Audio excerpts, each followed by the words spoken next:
Hello दोस्तों, good morning to all of you. So friends, CTET जनवरी 2024 परीक्षा के लिए आज से हमारे चैनल पर क्लासेस स्टार्ट हो रही हैं, जिसमें हम सबसे पहले प्रीवियस पेपर्स को सॉल्व करेंगे।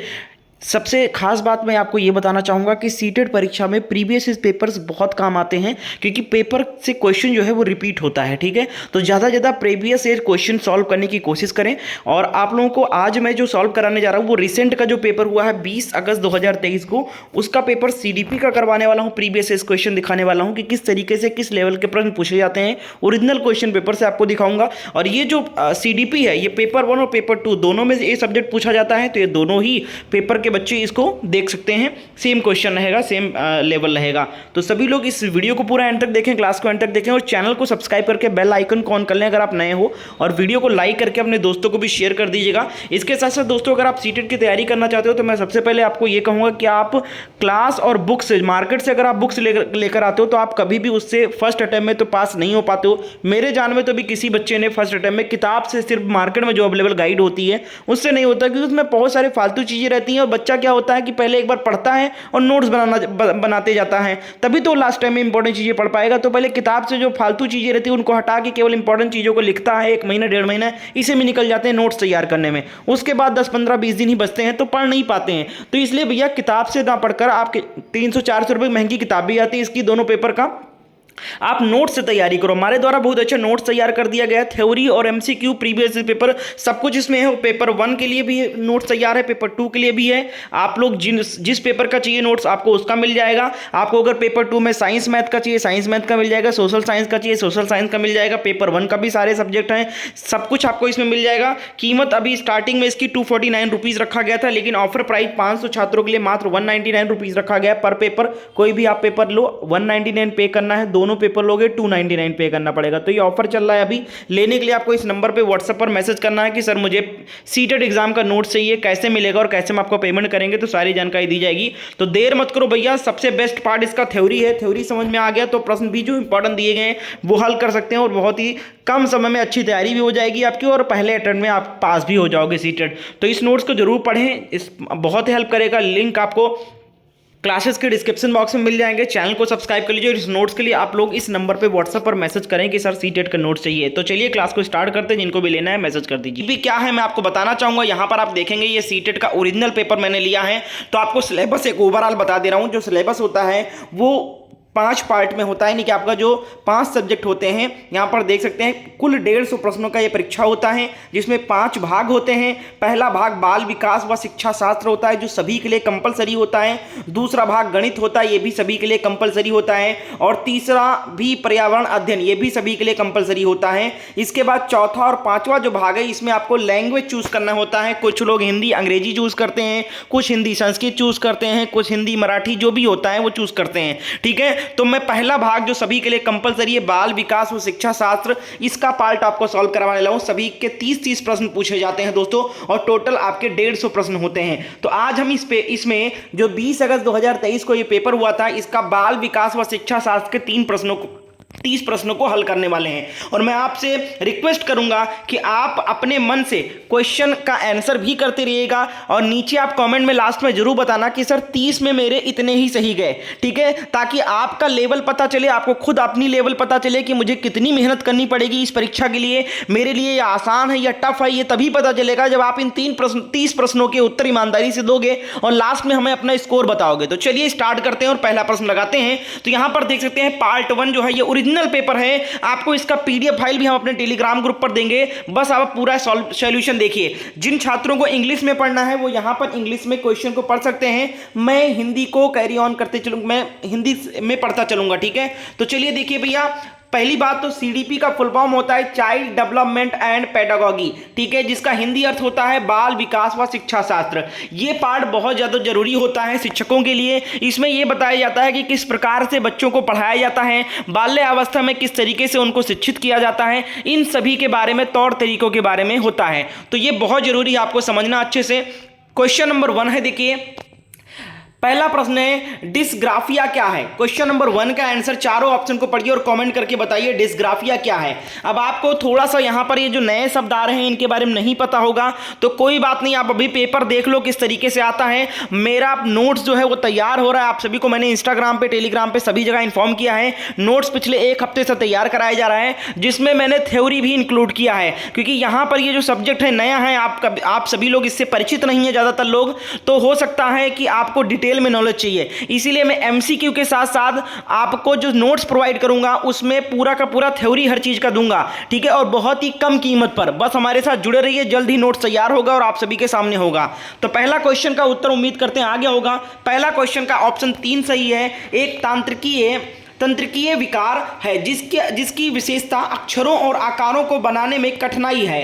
अगला प्रश्न पूछा गया था 2 नंबर प्रश्न देखिए, प्रतिभावान बच्चों को शिक्षित करने का उपगाम जो उन्हें असामान्य रूप से तीव्र गति से पाठ्याचार के माध्यम से आगे बढ़ाता है, यह क्या कहलाता है। क्वेश्चन नंबर 2 का उत्तर अपने मन से कमेंट करें। 2 नंबर का राइट आंसर आपका ऑप्शन 3 सही हो जाएगा। त्वरण यानी गतिवर्धन कहलाता है ये। अगला प्रश्न क्वेश्चन नंबर 3 है। प्रश्न देखिए, शिक्षक जो समावेशी कक्षाओं की दिशा में काम कर रहे हैं उन्हें चाहिए कि वे 4 ऑप्शन को पढ़ें और अपने मन से उत्तर करना है। आपको एक शिक्षक के तौर पर आपको सोचना है और बताना है। जो बच्चे इंग्लिश में चाहते हैं वो इंग्लिश में यहां सेम क्वेश्चन पढ़कर आंसर कर सकते हैं कमेंट में। क्वेश्चन नंबर 3 का जवाब क्या हो जाएगा। क्वेश्चन नंबर 3 का ऑप्शन बी 2 वाला सही उत्तर हो जाएगा। यानी आपका पहला पाठ्याचार में अनुकूलन करें, दूसरा विविध दृष्टिकोणों को शामिल करें पढ़ाने में, इसके साथ साथ तीसरा अपने स्वयं के अंतर्निहित पूर्वाग्रहों की जांच करें। अगला प्रश्न पूछा गया था 4 नंबर देखिए, प्रश्न है शैशवावस्था में सामाजिकरण की डैश डैश संस्थाएं प्रमुख रूप से महत्वपूर्ण है, जबकि प्रारंभिक बाल्यावस्था में सामाजिकरण की डैश डैश संस्थाएं भी महत्वपूर्ण हो जाती हैं। क्वेश्चन नंबर 4 का जवाब दीजिए। देखिए क्वेश्चन जो है थोड़ा से अच्छे लेवल के पूछे जाते हैं, इसीलिए मैं सलाह दूंगा अगर आपने बीएड और डीएलएड प्राइवेट डाला है तो आपको कॉलेज भी जाना नहीं होता होगा, तो आप सीटेट एग्जाम की तैयारी में डट जाइए दोस्तों, क्योंकि अभी आपका पेपर भी नहीं होने वाला है, ना ही डीएलएड का होगा अभी और ना ही बीएड का होगा। तो आप सीटेट ही ना क्वालिफाई कर लीजिए दिसंबर तक, तो आप निश्चिंत हो जाएंगे एकदम से। 4 नंबर का जवाब आपका ऑप्शन 2 हो जाएगा।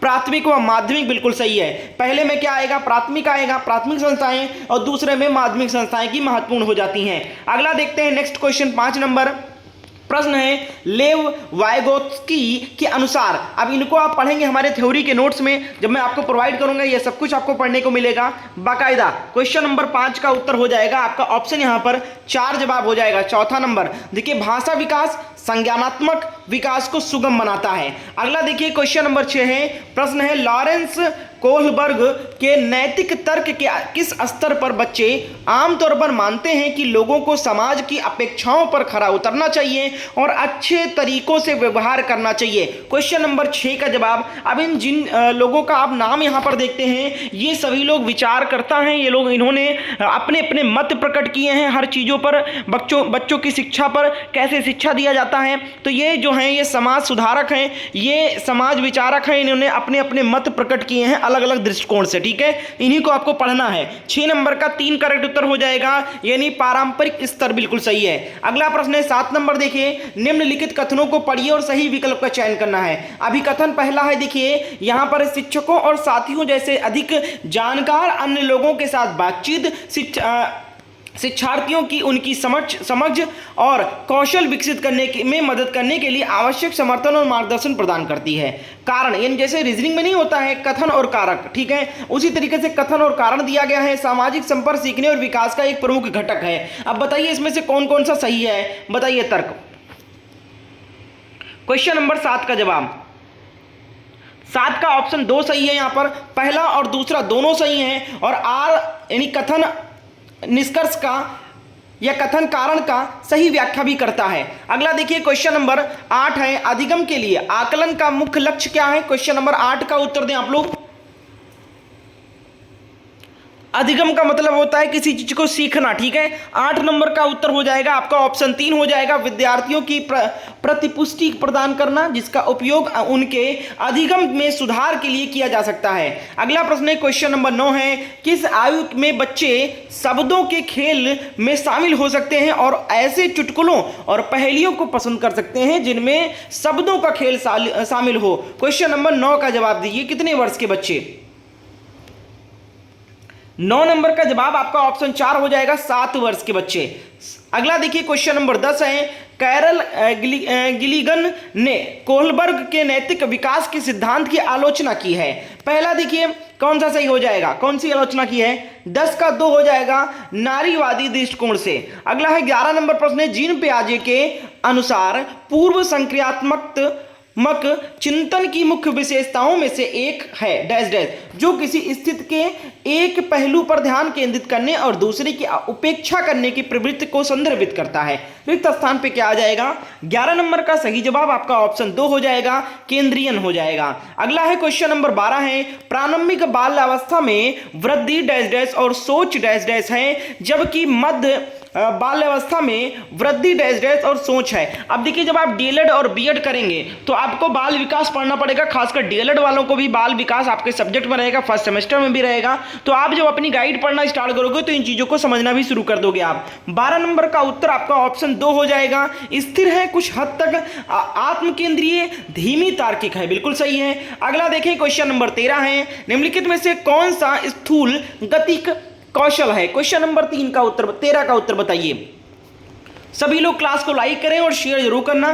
13 नंबर का राइट आंसर आपका ऑप्शन 2 हो जाएगा, तैरना। अगला प्रश्न है क्वेश्चन नंबर 14 है, प्रश्न देखिए क्या कह रहा है यहाँ पर, भौतिक वृद्धि और विकास के डैश डैश और डैश डैश सिद्धांतों का पालन करते हैं। रिक्त स्थान की पूर्ति करना है आपको।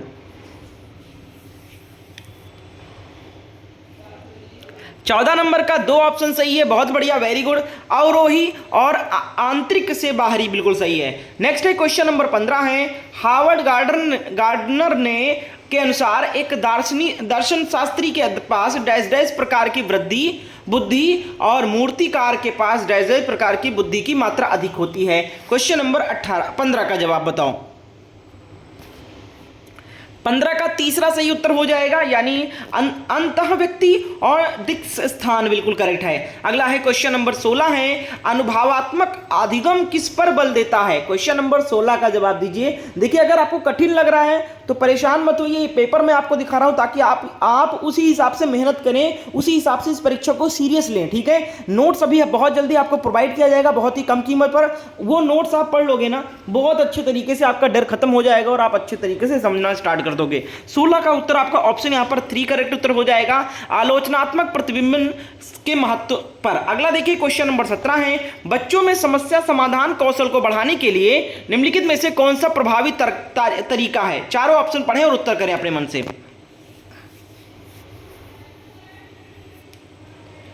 17 का चौथा ऑप्शन सही हो जाएगा, उन्हें बुद्धि मंथन करने और सहज अनुमान लगाने की अवसर दें।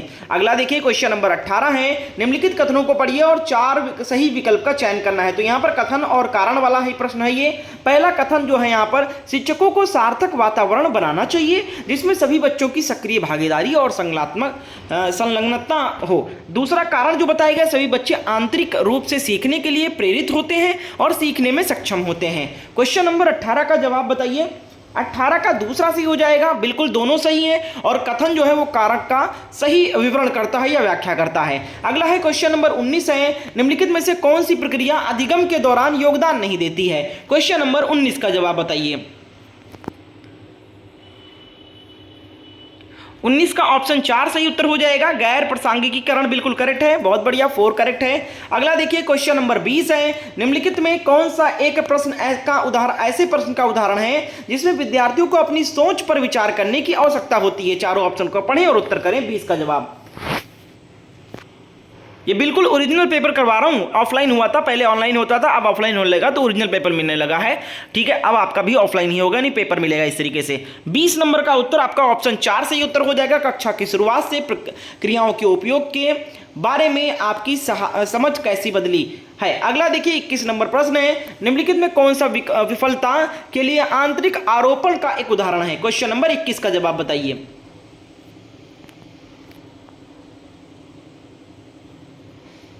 21 का राइट आंसर क्या हो जाएगा? 21 का ऑप्शन 2 सही उत्तर हो जाएगा। मैं परीक्षा में फेल हो गया क्योंकि मैंने प्राप्त पढ़ाई नहीं की। अगला देखिए क्वेश्चन नंबर 22 है। यहां पर भी आपका कथन और कारण पूछा गया है।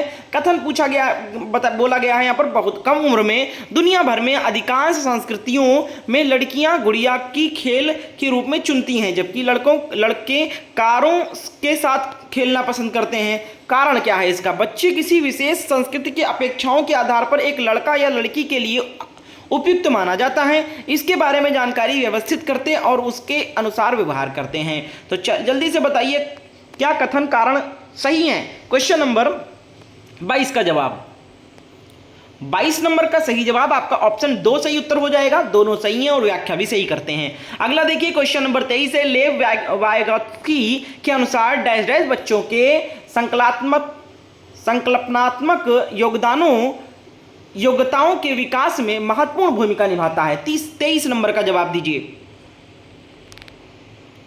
23 का 2 सही उत्तर हो जाएगा, सहकर्मी सहयोग। अगला है क्वेश्चन नंबर 24 है, वायगॉत्स्की के सिद्धांत के अनुसार आंतरिक वाक्य क्या है? क्वेश्चन नंबर 24 का जवाब,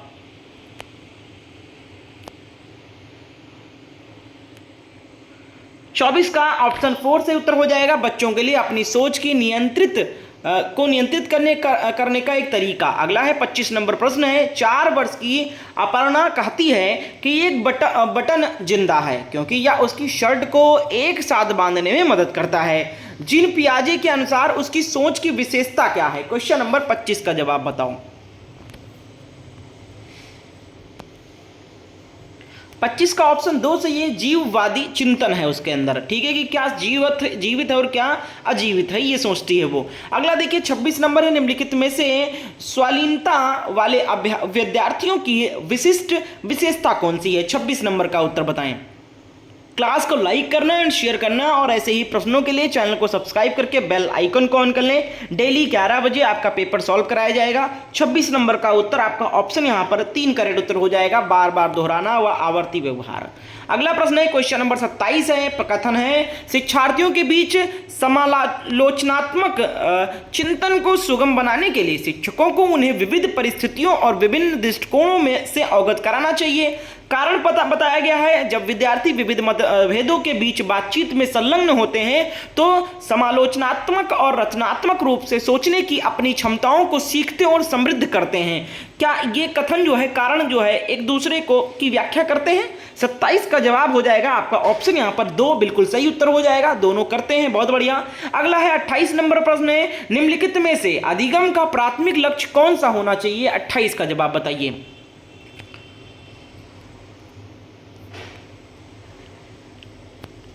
28 नंबर का उत्तर ऑप्शन 4 सही उत्तर हो जाएगा, समालोचनात्मक चिंतन का विकास। अगला है 29 नंबर प्रश्न है, बच्चे सबसे प्रभावी ढंग से तब सीखते हैं यदि कोई अवधारणा, जल्दी से उत्तर करें। 29 नंबर का जवाब। क्लास अच्छा लगा है, अगर आप चाहते हैं सर बाकी के पेपर्स भी सॉल्व कराएं, बाकी सब्जेक्ट की भी कराएं और ईयर्स के पेपर सॉल्व कराएं, ताकि हमारा जो पैटर्न पता चल सके किस लेवल का प्रश्न पूछा जाता है, तो कमेंट में लिख के बताना और कैसा लगा क्लास हमें बताइएगा। चैनल पर नए हो तो चैनल को सब्सक्राइब जरूर करिएगा। 29 नंबर का राइट आंसर आपका ऑप्शन यहां पर ए यानी पहला सही उत्तर हो जाएगा, सामान्य से विशिष्ट की ओर बढ़ती है। और अंतिम प्रश्न है सीडीपी का, क्वेश्चन नंबर 30 है, विद्यार्थियों की सीखने की शैलियों में विविधता है। क्वेश्चन नंबर 30 का जवाब बताओ और ईमानदारी से बताइए 30 में कितने प्रश्न आपको आते थे? 2 सही भी गए तो वो भी लिख देना, शर्म मत करना कि सर 2 प्रश्न सही गए, 5 प्रश्न सही गए, 10 प्रश्न सही गए, बताइए कॉमेंट करके। क्लास को लाइक करिए, डेली क्लास कराऊंगा, डेली एक पेपर सॉल्व कराऊंगा। आपका फॉर्म आते आते आपका क्लास भी सारे स्टार्ट हो जाएंगे, थ्योरी का नोट्स और क्वेश्चन का नोट्स भी तैयार हो रहा है, बस आपको जल्द ही सब कुछ मिलने वाला है। चैनल को सब्सक्राइब कर लीजिए। 30 नंबर का उत्तर ऑप्शन ए से उत्तर हो जाएगा, पहला को महत्व दिया जाना चाहिए, मानव विविधता के प्रतिबिंब के रूप में देखा जाना चाहिए। तो ये था हमारा सीडीपी का पेपर जो अभी रिसेंट में हुआ है, आप लोग देख सकते हैं, सीटेड अगस्त 2023 का है। और ये जो मैंने पेपर सॉल्व करा है इसका आंसर की भी ये लगा है ओरिजिनल, इसके साथ मैं पीडीएफ और आंसर की के साथ में टेलीग्राम पे सेंड कर दूंगा इसको, ठीक है। आप लोग रिवीजन भी करना और बार बार सॉल्व भी करना इसको। टेलीग्राम का लिंक आपको डिस्क्रिप्शन बॉक्स में मिल जाएगा, ज्वाइन कर लीजिए सभी सीटेड के छात्र। और एक मेरा इंस्टाग्राम का भी ग्रुप है जिसमें बहुत सारे सीटेड के ग्रुप बच्चे जुड़े हैं, वहां पे भी आप ज्वाइन हो सकते हैं, लिंक सारे डिस्क्रिप्शन बॉक्स में मिल जाएंगे। थैंक यू सो मच दोस्तों, वीडियो कैसा लगा हमें कमेंट में बताएं और शेयर जरूर करना।